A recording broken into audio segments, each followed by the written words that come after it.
He's a medical doctor. He was run over by a boat and severely injured by the propeller, almost bled to death when he was 21 years of age. He had an out-of-body experience after that incident. But hold on, there's more. About a year later, his mother died by suicide. That affected him tremendously. It changed the course of his life, and he might have a solution for you when it comes to PTSD. Welcome to the Law Enforcement Talk Radio Show. In the Law Enforcement Talk Radio Show, we are joined by special guests talking about their experiences, the realities of investigating crimes, plus those who have experienced horrendous trauma. Police, first responders, military, and victims of crime share their stories. Hi, I'm John J. Wiley. In addition to being a broadcaster, I'm also a retired police sergeant. Be sure to check out our website, letradio.com, and also like us on Facebook. Search for the Law Enforcement Talk Radio Show.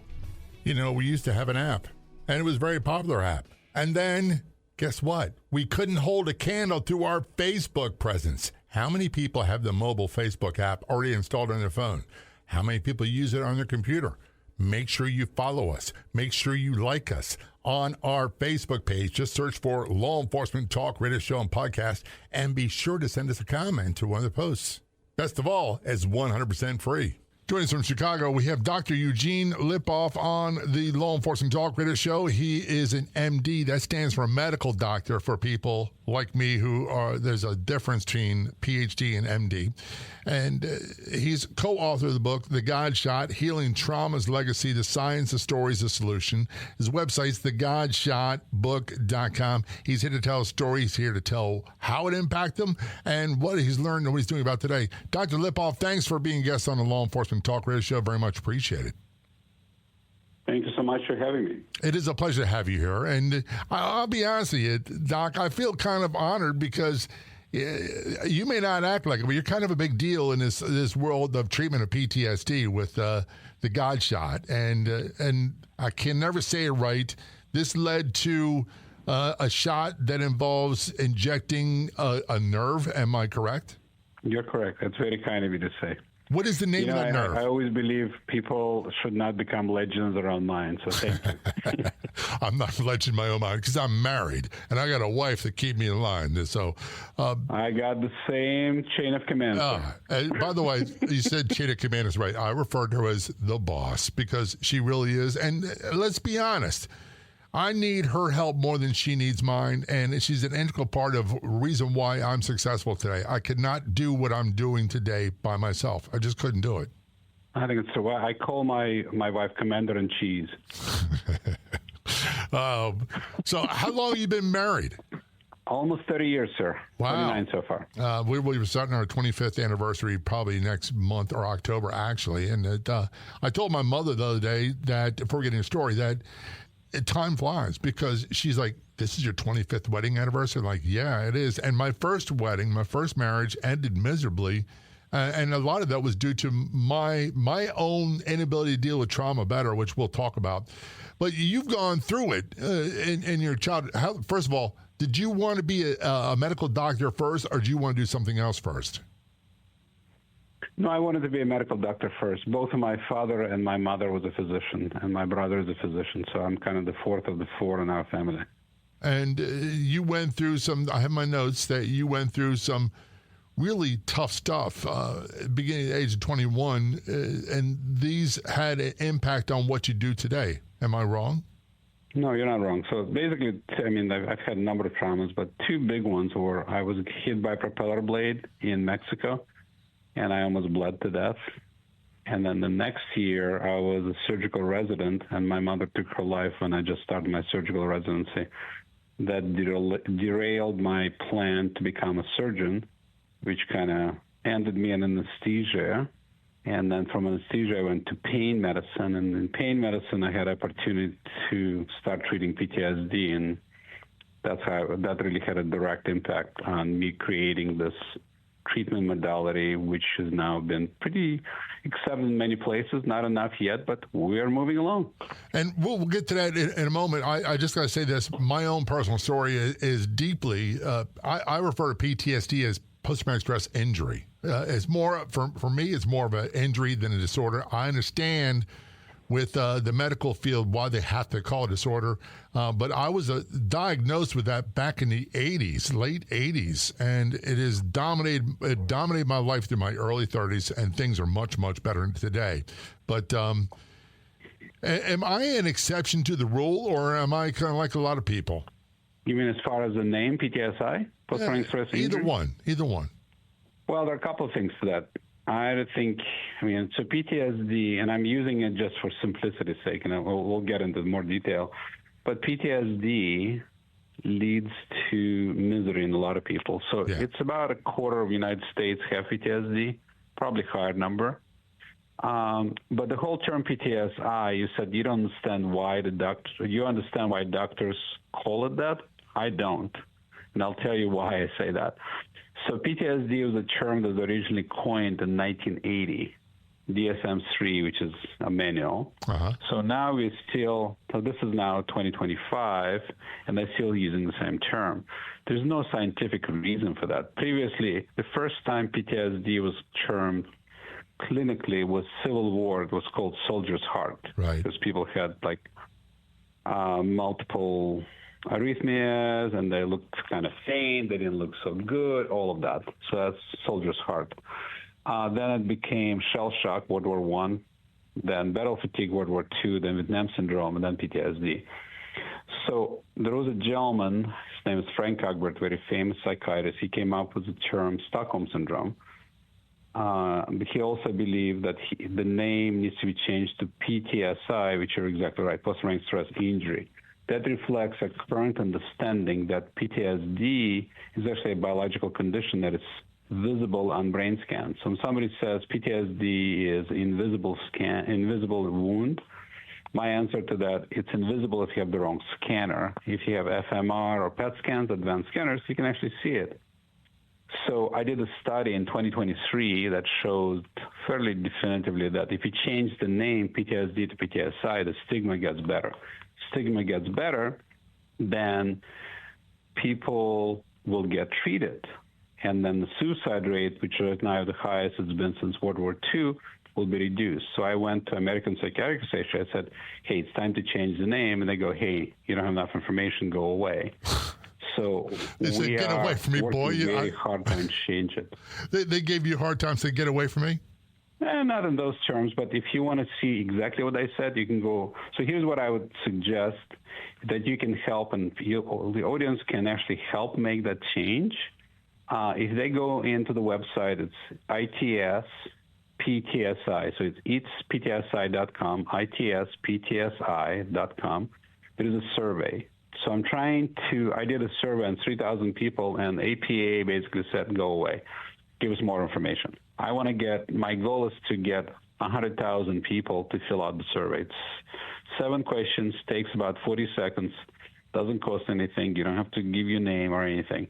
I'm trying to get a massive number of people to do the survey and to replicate my study just on a bigger scale. And if you want to see a 4-star general talking about it in 2013, fighting with APA then, that's all there.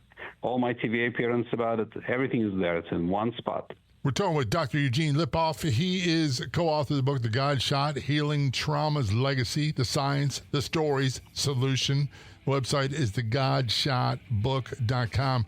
We're going to take a short break. When we return, we're going to talk about the incidents that he went through that had a profound impact on him physically, mentally, and what he does today. Don't go anywhere. This is Law Enforcement Talk Radio Show. We'll be right back. Of all the radio stations in the United States, there are no other shows like the Law Enforcement Talk Radio Show. And on Facebook, there's only one official page. Do a search on Facebook for the Law Enforcement Talk Radio Show, and be sure to like the Law Enforcement Talk Radio Show Facebook page. This episode is brought to you by Progressive Insurance. Fiscally responsible, financial geniuses, monetary magicians. These are things people say about drivers who switch their car insurance to Progressive and save hundreds. Because Progressive offers discounts for paying in full, owning a home, and more. Plus, you can count on their great customer service to help you when you need it, so your dollar goes a long way. Visit Progressive.com to see if you could save on car insurance. Progressive Casualty Insurance Company and Affiliates. Potential savings will vary. Not available in all states or situations.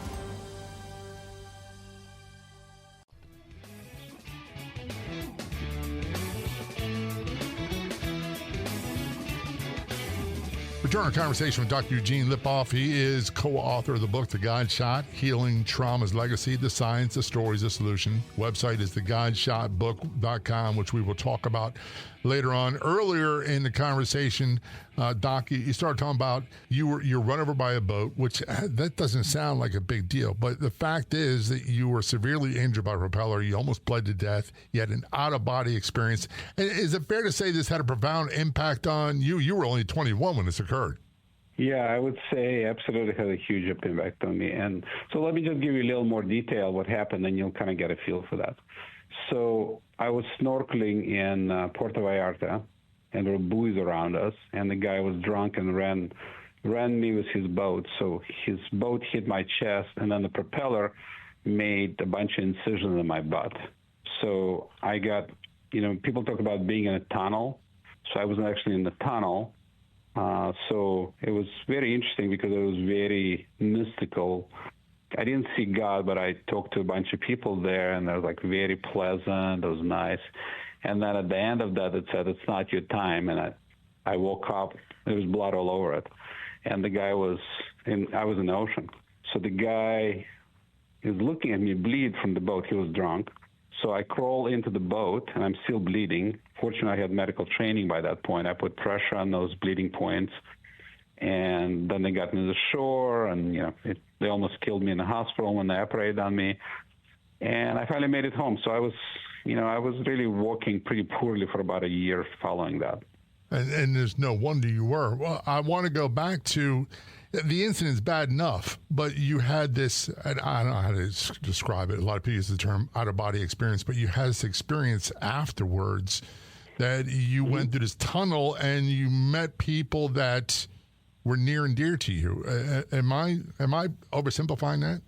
No. So it was like basically, it's like, and I'm not trying to be mythical, right? I'm just telling you what occurred. I still remember it extremely well. Some of my relatives and some people I've never met before, but they were like, it was an amazing experience being there. And then it was very comfortable. Yeah, some of my family members who have been dead for years. And then, just other people that were just, everybody was very nice and it was very comfortable. That's what I remember about it. And it doesn't sound like it was I lost my... Go ahead, I'm sorry. It doesn't sound like it was a negative. It sounds like it was a positive experience that you had.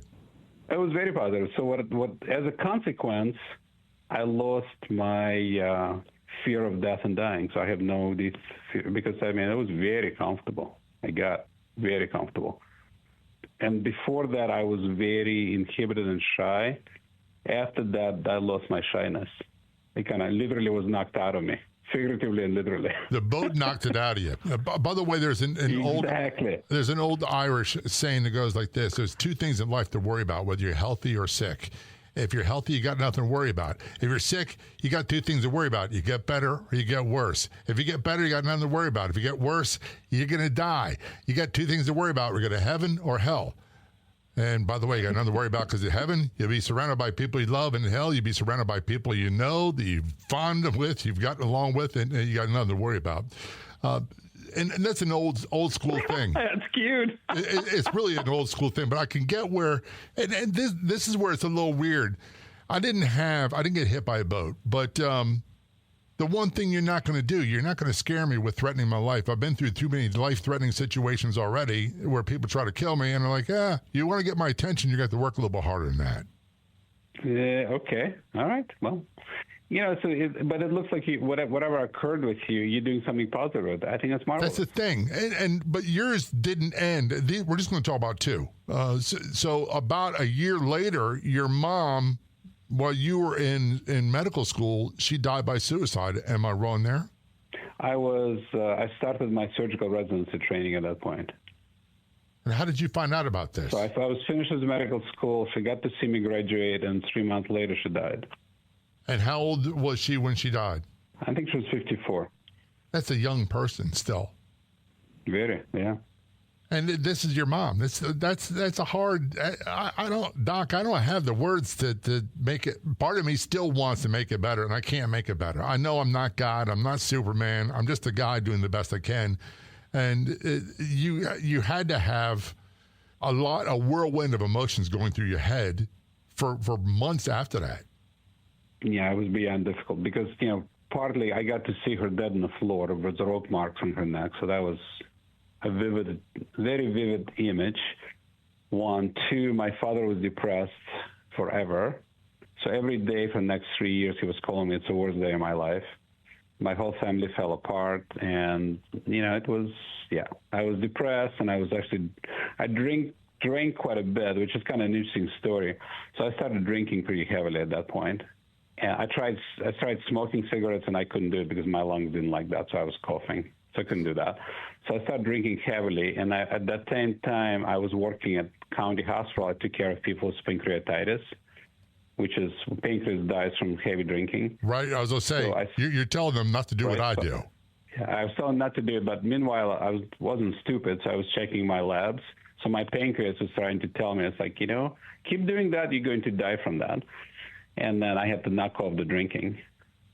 Because I could see my labs going the wrong way. I didn't have to worry about that, so I stopped drinking. And, somehow or other I pulled together, but it took a lot of effort. It was because my brother wasn't doing well, but my father completely fell apart. All of his friends left him. The whole family turned his back on him and blamed him. So it was a disaster. And a lot of people do that. And I'm as guilty as the day is long. And I had a great conversation with a friend who, her husband at the time was a Baltimore police officer that used to work for me. And I transferred to another district, and he was shot and killed in the line of duty. And I got to the point when I had her on the show, and I said that, Kim, I would rather be like a rat and crawl through a wall than talk to you. And she's like, man, just talk to me. The worst thing you do is run away. And that's what I did. Yeah, well, sometimes that's what you got to do. And it doesn't surprise me when other people... And I feel good now, so... Yeah, it doesn't surprise me when other people abandon your family. I wish they didn't, but it doesn't shock me because I'm not defending them, but they don't know how to handle that either. Yeah, because, everybody walks away from emotional pain. Nobody, especially even then and now, I think there's still a huge stigma of suicide. Nobody wants to talk about that. That's the problem. Nobody wants to talk about suicide like it doesn't exist. Even though it's the highest rate right now it's been since World War II. But that's what it is. Nobody wants to talk about that in a few moments when we return our conversation with Dr. Eugene Lipoff. He was run over by a boat, severely injured by the propeller, almost bled to death. He had an out-of-body experience. About a year later, his mother died by suicide. He co-authored the book titled The Godshot, Healing Trauma's Legacy, the Science, the Stories, the Solutions. Website's thegodshotbook.com. If you want to be a guest on the Law Enforcement Talk Radio Show, simply contact us. It couldn't be easier. You can send us a message on Facebook. Look for and like the Law Enforcement Talk Radio Show page, or email jay@letradio.com. That's JAY@letradio.com. We got so much more to talk about, including how this shapes his life. Don't go anywhere. We'll be right back. There are more than 700 free podcast episodes of the Law Enforcement Talk Radio Show. Episodes are converted to a free podcast after airing on radio. You're bound to find a podcast episode that suits you at letradio.com, letradio.com. That's letradio.com.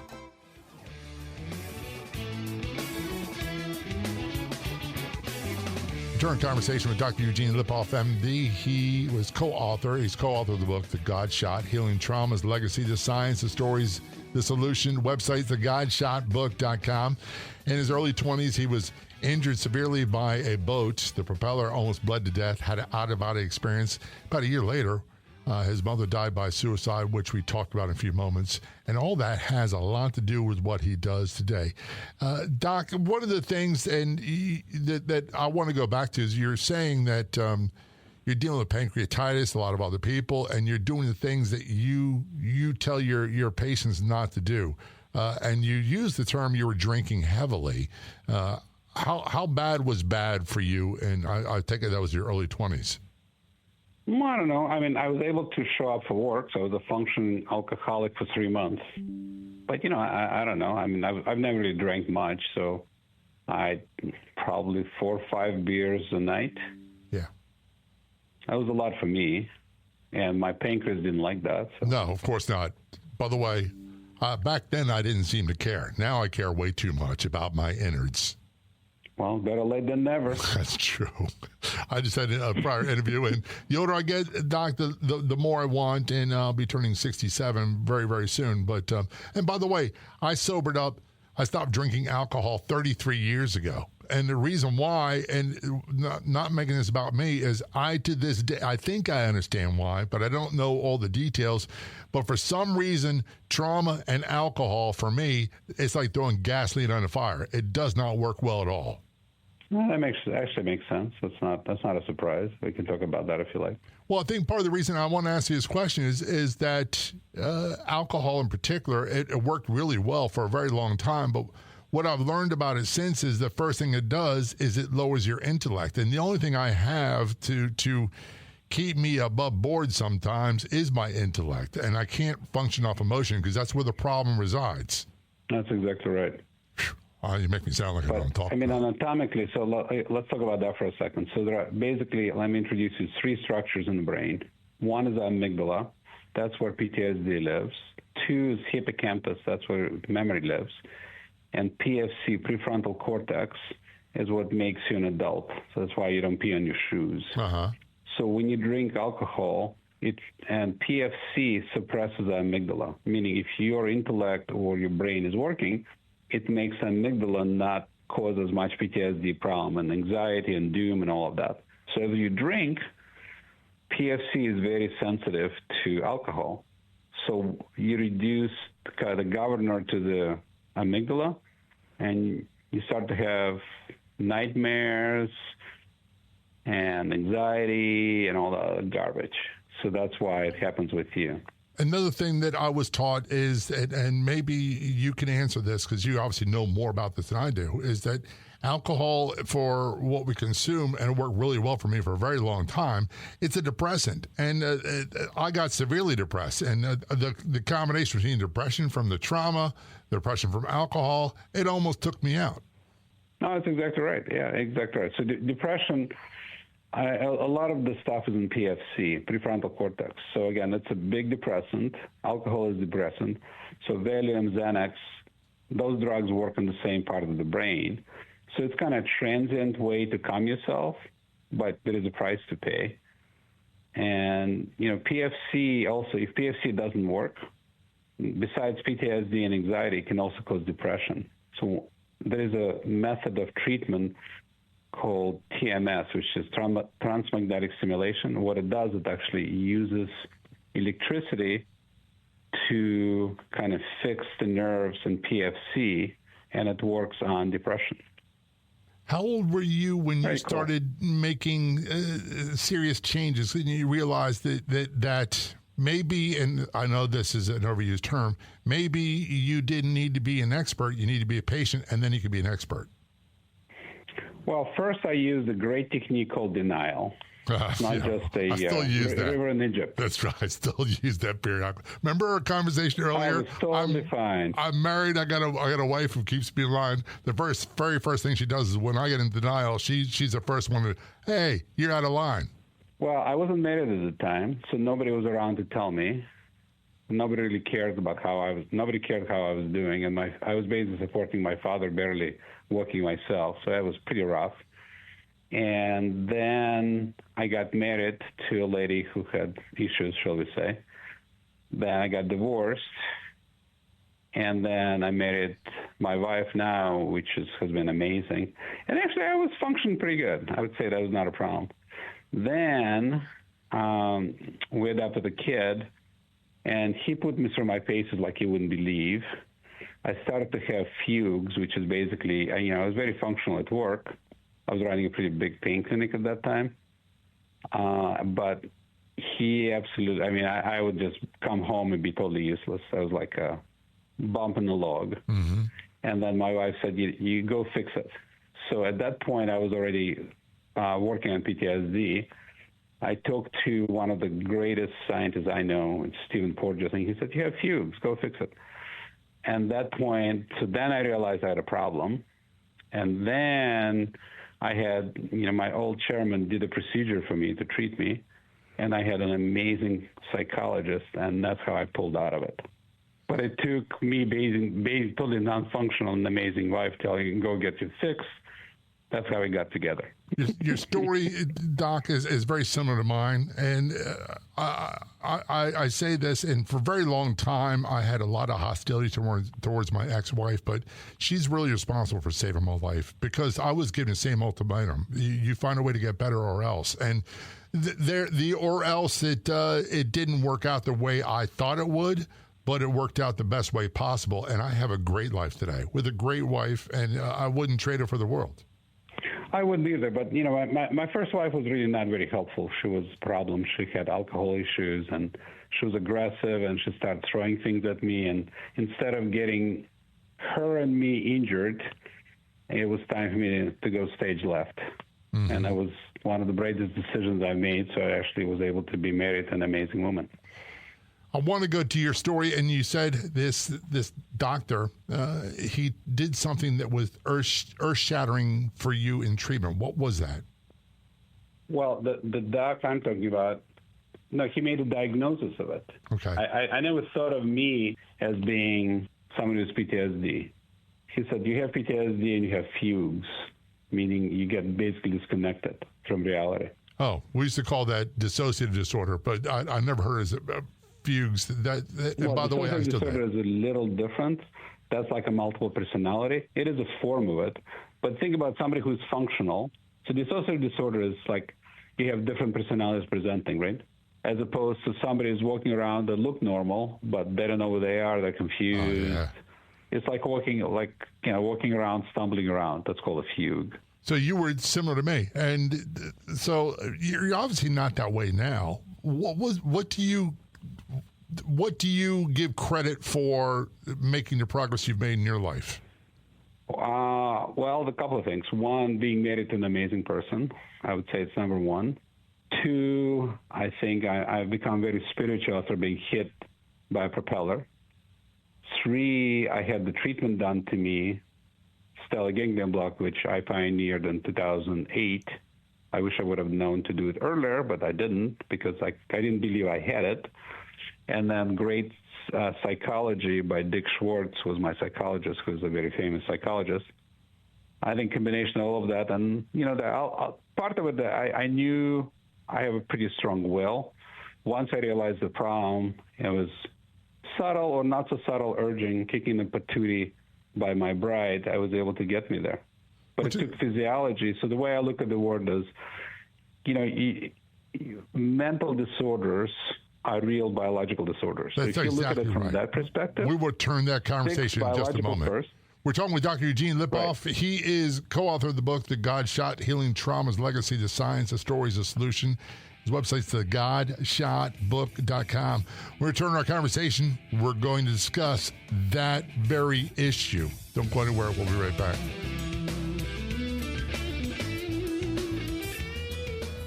If you do any business on social media, creating content is one thing. The trick is, how do you turn those people that comment on your social media into consumers? There's a great tool, and you can get more information at letpops.com. That's letpops.com. Best of all, you can get started for free. letpops.com. Check it out today. This is the story of the one. As a maintenance supervisor at a manufacturing facility, he knows keeping the line up and running is a top priority. That's why he chooses Grainger. Because when a drive belt gets damaged, Grainger makes it easy to find the exact specs for the replacement product he needs. And next day delivery helps ensure he'll have everything in place and running like clockwork. Call 1-800-GRAINGER, click Grainger.com, or just stop by. Grainger, for the ones who get it done.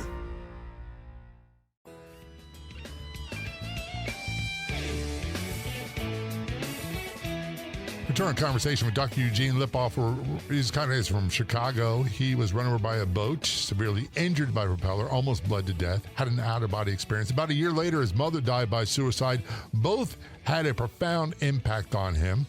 He's co-authored the book titled The Godshot, Healing Trauma's Legacy, The Science, The Stories, The Solution. His website's thegodshotbook.com. There's so much about your story that I can relate to, Doc, that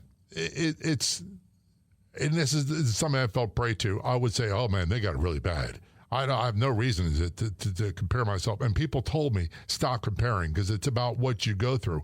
One of the things that you said earlier, I said, was PTSD is a great way of describing this. I refer to it as post-traumatic stress injury because for me, it, A, eliminates the stigma, but B, it really sets my mind to what I got to do. And I compare it to orthopedic surgery. I had shoulder surgery several years ago.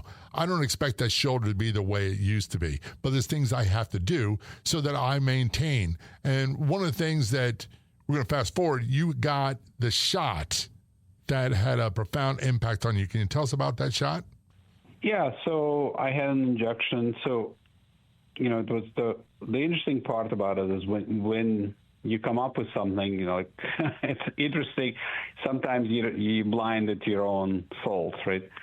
So anyway, so before I had my injection, the stellate ganglion block, it felt, I always had a feeling of doom that something bad is going to happen. Somebody, like when I found out my mother killed herself, I was operating, minding my own business. We were inside, the belly. Then we get a phone call, and my father was crying. My brother was crying. So I always had like almost a tick. Anytime I get a phone call, I always said something bad's going to happen. And I also felt like a cold hand was holding my chest, my heart, forever, since I've been probably 6. So right after the procedure, I woke up. The hand was gone. The doom was gone. And I was like, oh, my God, the colors around me look better. And I was relaxed. I have not been that relaxed forever. So that was a huge change. And like a couple of weeks after that, when my son was putting me through my emotions, so to speak, I was able to deal with it much better. And you attribute this to having the shot? Oh, yeah. The good thing about the injection, it works almost immediately. It works in 5-10 minutes. And a lot of people, not everybody, but like 60-70% of the people, they feel like they can take a deep breath right after the procedure. Like, it's like, oh, my God, I didn't realize I was holding my breath for 30 years or 50 years or whatever. And, this feeling of doom is gone. And, my chest, I can actually take a full breath and be relaxed. I have not been relaxed like that. And forever. This is called the Godshot. Is that where it got its name from? Well, let me give you the evolution. So the stellate ganglion block, I've been treating people since 2006. So then we treated Marine, I don't remember which one. And then he came up with the concept of the Godshot because he said or one of his buddies told me about when he came in for his injection. So he called it the Godshot because it changes lives. So he felt like, the God can change a life and a procedure or shot can change lives. My current name for stellate or the Godshot technically is DSR, dual sympathetic reset, which is now the next level of SGB, or the procedure is 2 levels in the neck. And we're resetting the fight and flight system. That's why we don't call it Godshot typically. People come in for DSR. I think it's a pretty cool name, to be honest with you. I get that there's a difference. Basically, without going into a lot of details, what does the shot involve? Yeah, so essentially, if I may, let me give the whole story, because one of the next question is, okay, that sounds interesting, but what does it actually do? So the simplest way to look at the word is when something bad happens, trauma, sexual abuse, military trauma, doesn't matter, whatever. So the brain reacts immediately by putting out norepinephrine, which is like adrenaline's brother. So if you almost got hit by a truck, your heart beats faster, you're breathing faster, all that. If the trauma is too much to handle, then the brain produces something called NGF, nerve growth factor, which makes the nerves in the brain, called sympathetic nerves or fight or flight nerves, sprout. So it grows extra nerves. And in order to maintain that, you need a certain amount of an NGF thing in stellate ganglion, which is in the neck. So as long as you have those extra nerve fibers, think about typically, let's say somebody starts at 5. After trauma, now they got 10. Each one of those produces norepinephrine. And that makes people revved up. They can't sleep. They have nightmares, sexual dysfunction. 85% of men have sexual dysfunction from that. And anxiety, depression, all the usual stuff. So when we do the stellate or DSR, whatever, we are reducing this NGF, and the extra nerves that grow in the brain go away. That's called pruning. So the way it's done technically is we have somebody lying on a table. We use ultrasound to find where everything is at. So I can see where the nerves are. I can see where the arteries are, veins, bones. So I put a needle under ultrasound guidance next to those vessels and inject the medicine. The whole thing takes about 5 minutes. So the patient lies on the back, turn the head away from me to move the vessels out of the way, numb up the skin, put the needle under ultrasound. We do one level, C6, then C4, and we're done. And you said earlier that the majority of people respond well to this. Yeah, our success rate is probably 80 to 85%. Immediate response in about 60%, and sometimes it may take up to 2 weeks for a full impact. And a lot of times we'll do both sides, right and left, not the same day usually. And do they have to come, maybe I'm misconstrued on this, do they have to come back for repeat injections later on? It varies. The longest outlier right now we treated was 18 years ago. So that guy was Special Forces from Peoria. He shot a kid in the line of duty, 10 years old. He had an explosive vest on him. So he came home, the soldier came home, and he tried to kill his wife accidentally 3 times. So we did 2 blocks on him. He's still doing well as far as I know. Some people, like we treated Chicago police guy, he was doing great for a year, and then he had to kill someone in the line of duty, and he had to come back and see me. So how long it lasts depends on genetics, depends on what happens to them, and also depends what they do afterwards. For the best effect, I recommend people meditate because it grows brain tissue back, especially PFC, psychotherapy, and staying away from problematic situations. Awesome. That can make it less much longer. I do all that stuff except for the shot, and I'm open to that. I want to go to your book really quickly, The Godshot, Healing Trauma's Legacy of Science and Stories of Solution. What prompted you to write this book or co-author the book? Well, I mean, Lauren is an amazing writer, and that's why we formed a partnership. But, most of the ideas are mine in that book. So I'm a terrible writer, so she's a superb writer, but I'm a good idea person. Well, you seem to be pretty good about telling your story, and look, in a way that it's you can almost reach out and touch that. And the website, thegodshotbook.com, can people get in touch with you and find out more about you and the book there? Yeah, so I have 3 websites I'd like to give you. So one is to pre-order the book. You can pre-order it on Amazon or Barnes & Nobles. Also, they can give us an email, and we'll keep them in the loop because there is going to be a digital version earlier than February when it's currently slated for. There's also going to be an audio book, which I'm not going to annotate, just so you know. Somebody without an accent is going to do that. By the way, your accent is not that hard to understand, by the way. You did good. I appreciate it. But, I mean, I'll have a professional do it. Anyway, so as far as the book, that's what's out there. And also we're going to have shortly, if people pre-order it and send us a proof of that, we'll send them, I think it's called cardstock, where it'll have like my signature and I can put inside the book once it comes in. So that's the website for the book. My website about anything medical, if they want to figure out how to get treated or they want to read any article I've written, sciencey stuff, it's drueugenelipov.com. And if they want to do a survey to try and change the name PTSD to PTSI, that website, it's ptsi.com. Dr. Eugene Lipoff, thanks for all you've done and for spending time with us on the Law Enforcement Talk Radio Show. Very much appreciated. Thank you so much. A huge thank you for listening to this episode of the podcast version of the Law Enforcement Talk Radio Show, by the way, which is a nationally syndicated radio show. And we broadcast on over 115 radio stations across the United States to more than 44 million combined population. If you like our show, there's two simple things you can do. Go to our website, letradio.com. Add your favorites. Check it often. You can find episodes of the show right there. And the second one involves our Facebook page. It's so easy to find great content, including past episodes of the show. And when you see something that you like, that resonates with you, be sure to share it with your friends. We'll be back in just a few days with another episode of the Law Enforcement Talk Radio Show and podcast. Until then, this is John J. Wiley. See ya.